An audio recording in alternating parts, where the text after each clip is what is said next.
Hi everybody, welcome to Gunpla TV. Hey guys. Brought to you by Hobbylink Japan. This is episode 96. 96. We're back and we got some stuff to show. And as it's Thursday today here, while we're filming this, the new Gundam's arrived and yes. I'm going to show some stuff. Wait, Sid. I have something to show. Okay. Is that okay? I'll put this aside. I'll wait Gundam fans can wait. We have something big Gundam here. fans cannot wait. Oh my goodness, that is a big kit. Zoids. Is this the new Geno Breaker? That is Raven correct. Custom version? Raven version? This just came in today too, didn't it? Yeah, it must just have. came in. Fresh off the truck. Alright, let's have a look. Now you can see on the sides here. You know, it actually looks pretty awesome. It looks crazy. Especially that bit, this bit over here. Yeah, like that. When you see that? Yeah. Yeah.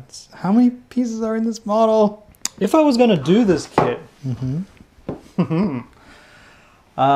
I'd probably need to paint. Well, actually, let me open up the box. Yeah, don't talk about painting until you actually have a look through the runners. Yeah, let's have a look at the box. So as you can see, as per usual, it's a huge box. That's what she said. I'll just take some. That's just only half the box. I'm trying to get to the manual here. So yeah, we have a decals. Nice. If anyone is interested. Here we have the manual. Actually, quite a hefty manual. Oh, Kotobukiya's manuals are great. Yeah. Yeah. So yeah, it's quite thick. Yeah, pretty straightforward actually. So let's just have a look at the pieces here. Yeah, all the pieces are colored, so you could just I guess I'm assuming this is the snap fit. Yeah, so it's just a snap fit. These Zoids models are snap fit, and they give you all the a lot of the runners and parts. Like it's not a deal for you to assemble it as it is out of the box. There's a few clear parts as well. I'm waving my hands a lot here. That's okay. What kind of eye do you have? So do you have like a scope eye by any chance? I have 4 eyes, but right now I'm wearing my contacts. A few gold pieces here. Yeah. Kotobukiya's gold runners are actually pretty good. Yeah. They don't shine like the Bandai ones, but then again, they're not that extra finish like the Bandai ones. Now, say if I was going to build these, build this kit, allow yourself some time.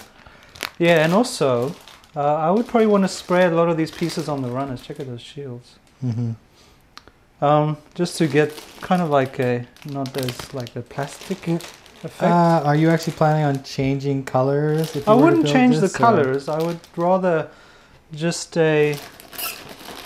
just give it that kind of more realism. Well, you can take away that plastic look with a top coat when you're finished the assembly. Oh, that is true, actually. But if you start actually wanting to paint, that's a lot of work, especially if you want to leave it mostly the same color. Yeah, it's going to be hard.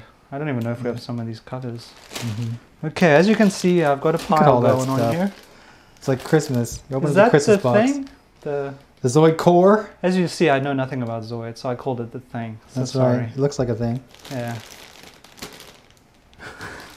Well, Sid actually built one of these, like in the first 10 episodes. Or something. We weren't that early, but yeah, we did do a Zoid Saber. Oh. And people who came along to this series afterwards didn't realize that we had done the Zoid. And we get a lot of comments like, do a Zoid, do a Zoid. All the time. So here's a Zoid. So that's pretty cool. It's pretty massive. Now, I'm torn, okay? So can you hold this? I would love to. Here we have the VF1J, the classic. Yes. Why are you bringing a Macross in the show, Ryan? Because as people will find out, I'm going to show my tank later, but I'm kind of done. Yeah, you are done your tank. So as per usual, I'm undecided. Woe is me. What are you going to do? What am I going to do? I go in the warehouse, there's like hundreds and hundreds of kits. I'm like, what the hell should I do? Yeah, it must be tough. I know, it's... Okay, so how are we going to resolve your dilemma, Ryan? Well, I don't know if I would build this exact kit or this exact kit, but I'd like people to choose Macross or Zoids. Okay. Well, people have been saying on the show for a while they want to see Macross and they want to see Zoids. So if you choose one of these type of kits, Zoids or Macross, you're going to show like the build on the show like you do with your tank? Yeah, I'm going to show the build of the kit. So all right. If you guys can help me decide. All right. So once again, you have to decide for Ryan. Yeah. What he should be building, Zoids or Macross. And if you in your comments, but it has to be like for Macross, it needs to be a jet, not a transformable thing. Okay. Just a jet. Because I want to spray one of these guys. Right. So you can leave a comment in the YouTube or Facebook or whatever, and you can say Zoids or you can say Macross. And if you want to suggest a specific kit as well, go ahead, throw that in there, and then Ryan will perhaps pay attention to you. If you can put a link to the kit, like if it's on our site, just post the link. Okay. So I know exactly, or the product code, just so I know exactly which kit you're talking about, because we do, something like that. But yeah, so help me out. Thank you. All right. So sorry, Sid, I interrupted you. You totally got in my way. That's okay. I don't mind. It's all flannel. What are you going to show for us? Well, we had one new kit arrive, which is a big deal here. This is the Gundam AGE Dark Hound. So the Dark Hound is similar to the AGE-2 normal from Master Raid that came out only a couple months ago. You can see it's got this hook thing. I'm just going to wave my hand around here. It's got this no more hand waving, please. No, actually, I want to show you something that is probably worth mentioning, because you can see here is the manual, and it shows the kit. Now, you see that we have white here and this white skull. Well, I actually looked for this piece. I was like, oh, this white skull piece. Is that a sticker? Is it a plastic part? Yeah. Let's find out. Well, it turns out that there is no white on any of the runners in here.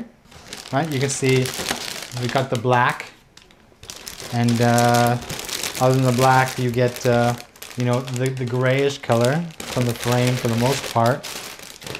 But that white thing that you see on its head and your chest is actually this runner, this silver runner. And the piece for the head is actually right there. Oh, okay. So it's not white. So, and you can see that there's little indentations where the black is. You have to take a Gundam marker or a panel liner, get in there and paint those black to produce that skull effect.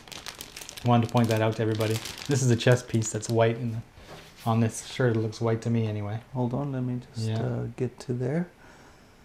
Okay. Looks white to me. So other than the black though, you do get only a little bit of color pieces here. We have some red and then the beam effect parts, clear parts, and whatnot.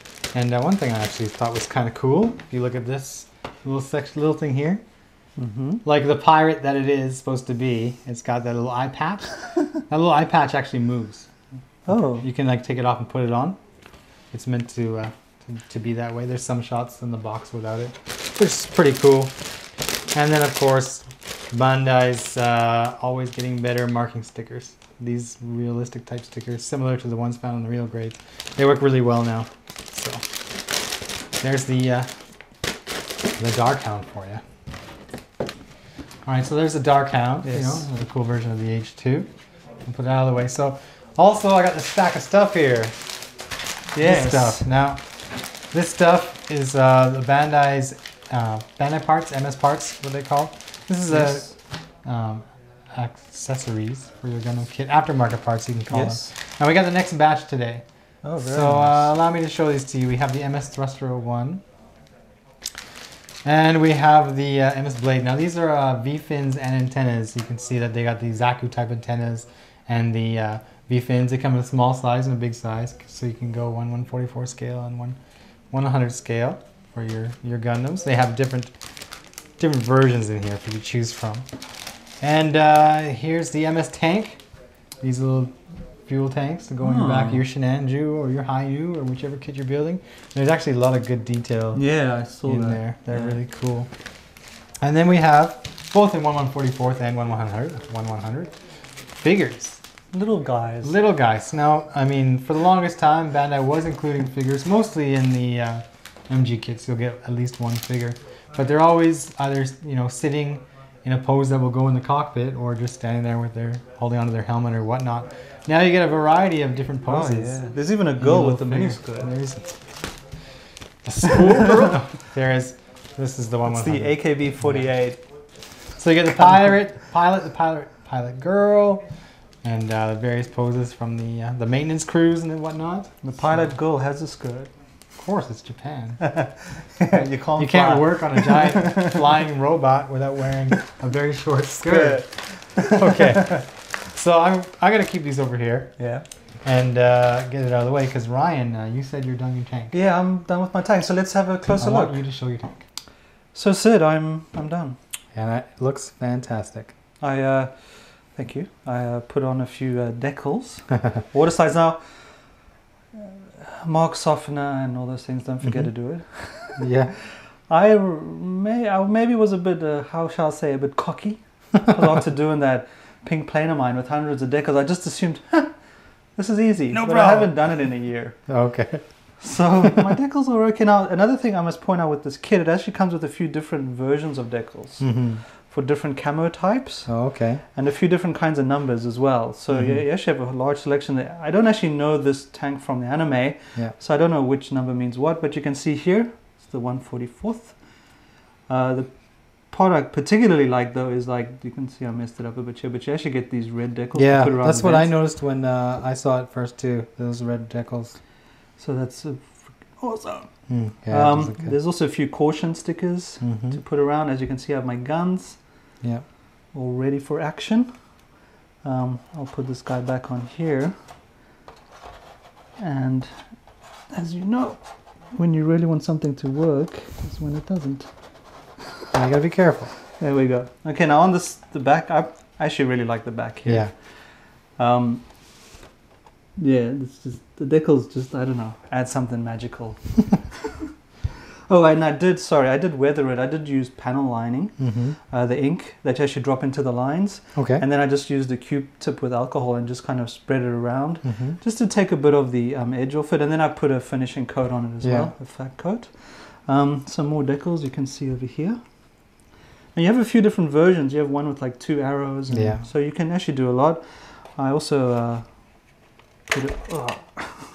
I also just broke it. I also put one guy over here. But yeah, overall, I'm very satisfied. It does look awesome. Yeah. I'll probably, you know, if there's somewhere I want to improve and something I want to continue to do on the shows, I want to get better at weathering. I always do this kind of panel line alcohol thing. Always, as in you've done it twice? Well, no, I think like 3 or 4. Even on the mega sizes, I did it. Okay. And even on the Falcon and. So I want to start doing some mud and stuff at some point. So that is my build. I started in, I think, episode 83. Yeah. So it's actually taken quite a long time when I thought like 3 about months it. or something? I think we had a lot of other stuff happen. Yeah, I think that was when I actually asked people to start voting. So I was probably still working on the Falcon at that time. I must say this was a pleasure to build. It's a really great size. So for my wonderful eyesight, this was magical. And you know, the spray painting, it's something I'd never done. I mean, I'd never done like a camo pattern. So I was like super happy with the way it came out. It looks good. I like the decals too. Yeah, and the decals are awesome. And yeah, this was great. Let me know what you guys think. Yeah, if you enjoyed it. Yeah. And Sid, I think it looks great, to be honest. I think it looks we're there for the journey. I got to watch it come to I must fruition. say, I want to, my mega size ones at home, I want to spray paint them all in camo. Get lazy, go camo. But I wish I could be painting camo in this Aventador. Yeah, you're having a tough time there. It's not bad. I'm actually going to show that next. Yeah? Okay, well, let's have a look. Sure, give me a second. All right, this is my box here, my box of goodness. It's what I used to carry around most of what's assembled or almost assembled for the Aventador. And I mean, we've shown this on the show already. I'll just put this guy right here. Yeah, but you haven't shown it completed. There's the chassis. Yeah. There he is. We'll just kind of put him here. Now, I've got various stages of completion going on with the doors here. For the most part, these are ready. I have to decide whether I want the doors to be able to open or close on the kit. And for that, I have to use different metal parts. I'm kind of leaning towards just leaving it closed. Yeah. Because of how the paint job is playing also, out I think if you lift them over, eventually someone would knock them off. Yeah, I know. My cat would love it. I've even got, you can see the rear view mirror here. Then I got to put this on the door. Yeah. This is the underside on the back here. It actually goes under here, and I was thinking, I could just put it on and glue it in place now, but you're supposed to actually put it on after the body is on, and then glue along here as well. And then the final thing you do is put the exhaust on here. So I will actually leave this for now and decide later what I can do. But you can see I've actually got little parts with decals in there too. So they're all ready to go. And I think I showed these side parts before. And I actually got these parts as well. I didn't show these before because I hadn't got them prepared, but You can see I've got the decal in there, that little grating. Here, let's try to get my finger out of the way there. Yeah, I can see it. Yeah. Very nice.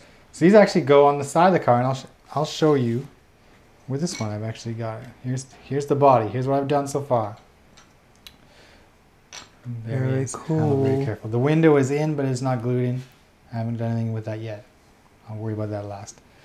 But you can see it goes in here like this little part, and then you take your side piece and you actually put it on there, glue it in place, and then the last step will be to actually add the doors. So more or less, this is, you know, what the side of the kit is going to look like, and it leaves me lots of white. I can get in here and I can put on all the decals, which is I really want to do. You know, the RX-782 is mostly white and it has lots of markings, so it's going to be perfect if I can use as much markings as I can on this white. And now, once I get all that done, you know, put a top coat on to protect it.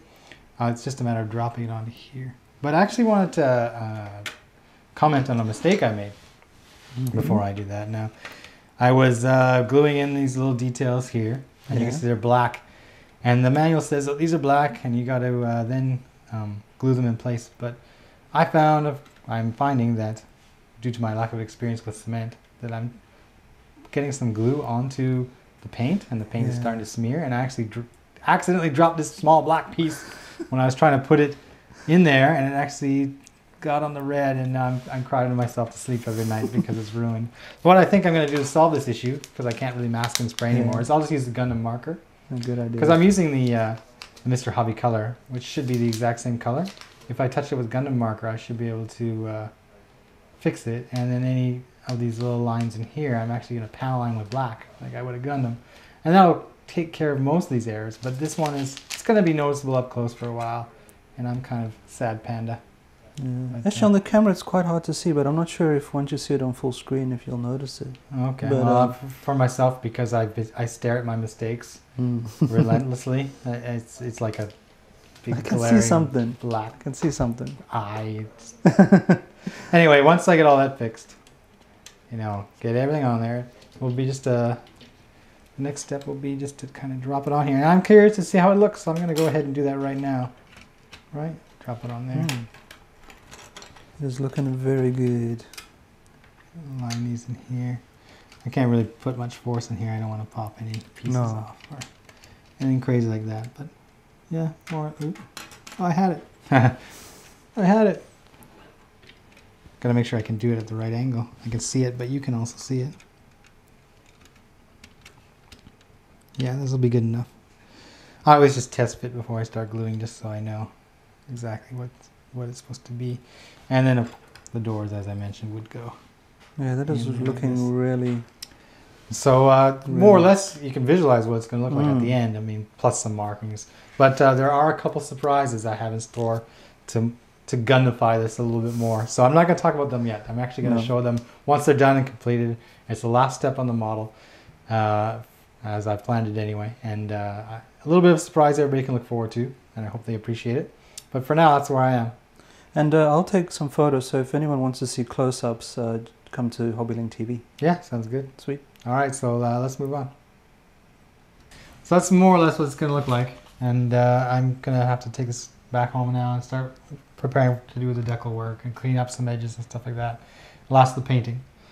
But like I mentioned before, episode 100, I should be done. Should be done.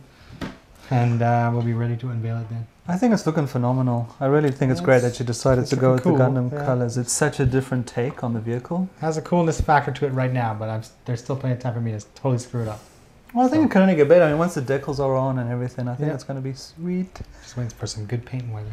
Yes. All right, so let's just put this aside now. So questions time? Yeah, we're going to do the questions here. What do we got this week? First is from Logan Stevens. Logan. It's a good name. X-Men. Logan's Run. Logan from X-Men. Okay. Question for Logan from X-Men asked. Hey guys, I'm pretty new to Gunpla and wanted to do my first painted kit, which is converting an old HG-1 100th Tallgeese 3 into a Tallgeese 2, since it already includes the parts to do so, and wanted to know if Gundam paint markers would be good for a beginner like me, or would you recommend something else to paint it? Thanks for your help, and as always, great show. Thanks, mate. If you're going to be doing small areas, then Gundam markers will be fine. But you might have to do a couple of layers with the Gundam marker to color right over the top of the color that's underneath. However, if you want to use a big piece and you want to color it with a Gundam marker, then you're going to see the streaks all over it. It's like coloring with a felt marker or something. You'll see the streaks. So if you're doing a big piece, it might be better to go with spray of some type. But small areas, yeah, Gundam marker work great. Yeah. Yeah. Next is from Luke Atkins. Give the pig tank a camo paint so we can see pigs driving a cow tank. Smiley face. You're not making fun of my tank, are you? Doesn't look like a cow anymore. I want to still do that pig tank though anyway, but one day. He continues. Awesome video as always. I've only been watching for a week, started at episode 1, and I've bought and built my first Gundam model before I even got to this episode. That's cool. Oh, that's awesome. That's a fast pace he's on. Yeah. Especially about how many hundreds of hours of video do we have? 24, something like that. Yeah. Oh, not hundreds.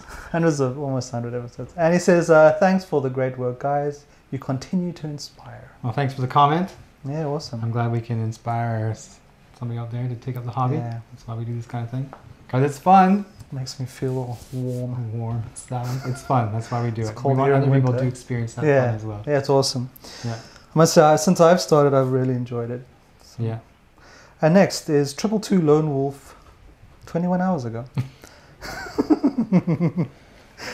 Only messing with you. I know, that's why I'm not going to edit this out. I thought, no, you're not.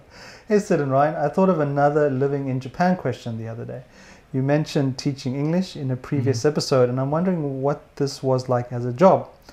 I'm studying to possibly become an English teacher one day and was wondering if it would be a good entry job if I ever end up living in Japan. Well, definitely if you're studying to be an English teacher, it will help you get an English teaching job in Japan. But if you actually have, a degree towards teaching English or childcare education or something like that, you'll end up with a better job than most people who do not have that. There's a lot of jobs out there for international schools or, higher paying English teaching jobs that demand that you have some kind of background in that. So you're only, going to be ahead of the pack when you come if you have that kind of stuff. It's all about education. Yeah, I never worked in English here, but I had a few interviews. Yeah. I actually really enjoyed teaching English, but I taught kids. I taught a little class of 4 and 5-year-old kids, and I love kids, so it was awesome. For me, that was awesome, but all the other stuff on the other side of that, having to deal with the management and all the people who are trying to not pay me what I'm supposed to be paid, that kind of got frustrating. But the kids are great. Before you do move to Japan, if you do, make sure you do some research. Yeah. Yeah. Of course. Omar Cortez, hey Sid and Ryan, need info on how to make my MG Aegis Gundam look better. Hope you guys answer my question. Keep up the good work. I would just first suggest panel lining.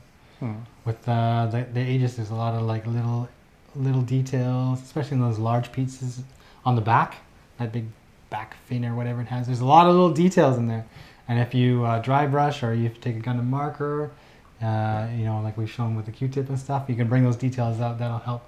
And then the second one is just do a good job with the markings. It has dry transfers, it has stickers. They look really good when they're on there. So those are the first two steps. If you're not planning on painting, then it all comes down to your markings and your details with your panel linings. Yeah, panel lines are cool. Yeah, they just make a world of difference. Yeah. And next, I don't know how to pronounce this. Isian? Maybe.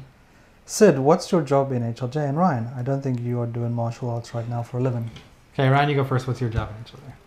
I guess advertising. Yeah, he's the promotion/marketing director. I guess you can call himself. Director is pretty fancy, but yeah, marketing, advertising. Yeah. This show. Yeah, that's part of the advertising. Marketing. My job involves wholesale. So people who buy hundreds of Gundams, I coordinate their shipments outside of Japan, shipping across the ocean and whatever else via airplane and boat to other parts of the world. That's my side of things. And a Gundam specialist. And yeah, the Gundam specialist. I need that on my business card. Yeah, I know. Well, you are. Specialist. And as for not teaching martial arts for a living, that's correct. I do not teach martial arts for a living. I do this instead. And I actually think in some ways it's arrogant or the height of hubris to think that a foreigner can come into Japan and teach martial arts when there's these 60-year-old Japanese guys who've been doing it for 40 years who are much better at it than me. I don't... but if you watch the Olympics judo, yeah, you might... I don't know, you could argue. Could argue what? Well, the judo coaches are all like 15, 60 years old. Yeah. It's just the athletes that are doing the actions are all in their 20s and 30s. Right? Yeah, there's people with lots of experience. I listen to them. But you could be in martial arts movies, couldn't you? Like the double? Actually, long time ago back in Canada, I had a couple little screen test audition type things for independent martial arts movies. Yeah, we'll not talk about that. They're really, really horrible scripts. Okay, next is from FAL. Yeah. Can't wait to see the end product of the car. Going to be interesting with all those colors. Yes, Sid and Ryan, please do a Xeon episode for us. Few who love the more sinister and menacing mobile suits in the Gunpla universe. I don't know about you guys, but there's something about a mono-eyed, 7-story tall metal mammoth that absolutely scares the crap out of me whenever I think about it. It's giant Cyclops. Yeah. Gunpla is the coolest hobby I have ever gotten into. I love it. Thanks, dude. Yeah, it is. It's just a nice comment, isn't it? Yeah. It's an awesome hobby. Yeah, we're going to start looking at that Xeon episode, but with that, it takes preparation. Like, I just can't say, this is a Xeon suit, this is a Xeon suit, this is a Xeon suit, wave my hands, and that's it. Like, we'd like to show you, what's inside each kit, so you can have an idea of I want to build a mega size one. We have a ton. You're going to build a Charzaku. Yeah. Okay, Ryan wants to participate in this episode. So yeah, it's going to take some preparation. And yeah, give us some time here, and we'll get a Xeon episode up. Sweet. Complete with contributions from everybody else out there. Yeah. Okay. This is from Del whatever. You know who you are. The comment is, "This is my porn." I hope you're a girl. That's all I'm saying. I can say a lot of things right now. Yeah, I was going to comment, but talk about touching yourself while you're watching us. All right? Okay. As long as it's we're good. Okay. Nothing sinister. Okay. Porn's not bad. All right. Next, this is Alt. Okay. I hope that's his name. Great work. Thanks for always posting videos on the most gloomy day of the week. Monday. That's true. Yeah. Actually, speaking of gloomy days, when we're in Japan, I'm going to go off on a little tangent here. Tangent. But in Japan, it's probably well known that there's a high suicide rate. People probably already know that, for you people who are thinking of coming here. They've done studies, and they've determined that rainy Monday mornings are the days that incur the most people jumping in front of trains / off buildings. So all the jail gloomy trains Mondays, are delayed. you can't get away from them. Yes, suicide in Japan. But hey, let's get off the sad note here. This is actually a happy comment, so let's continue. Ryan, I'm guessing you're going to build something transformable next. No. Sid, lacking some yellow for now with the Aventador. Yeah, he said that before we showed that there's yellow all over his baby. Yeah, so you saw the pre-yellow version. I'm suggesting unicorn's horn now decal with for yellow. the hood. Just my prediction. By the way, as for the MG Strike 2, we all wish for it, but it's not too likely. Unless Kotobukiya makes it after the new Gundam. Oh, there's nothing to say that Kotobukiya wouldn't try his hand at drawing the Strike. I mean, he's done the Strike Freedom, and he's done the new Gundam, and he's done all these other suits. It's not out of the picture. Not at all. No. So, Sid, I think that is our next question. week. We will be at the Gunpla Expo. Yes. And we are going to be tweeting and Facebooking and whatever else we can call it. Hobbylink TVing. And recording video there that we're going to then take it back and edit and get on the show. Yes. So. But expect some very nice photos probably on the Friday. Photos will be up first, tweets, pics, whatever, and then the video will be up on Monday as normal. There should be no delay. That's the plan. So. Yeah. I think I'll be shooting, so Sid will be the guy talking. Yep. Talking us through. Yeah. And we had a really great time last time, especially all those limited release kits and stuff. Yeah, and all the customized stuff when people started, like they got guest stars and stuff to paint their Gundams and stuff. Oh yeah, there was some amazing there's going to be some good stuff, and I think they're going to be unveiling the secret about the Master Grade New Gundam Vision cast. So we will be bringing that to you as soon as we know. Yeah, we'll be there Thursday. Very first day. So, yeah, we'll probably have stuff up on Thursday. Yeah. And then a video on Monday. Yeah. Okay, so look forward to that next week. And yeah, don't forget, Macross Zoids. Macross Which one? or Zoids. Zoids or Macross. You determine Ryan's fate. Yeah, choose my destiny. All right. See you guys later. See ya.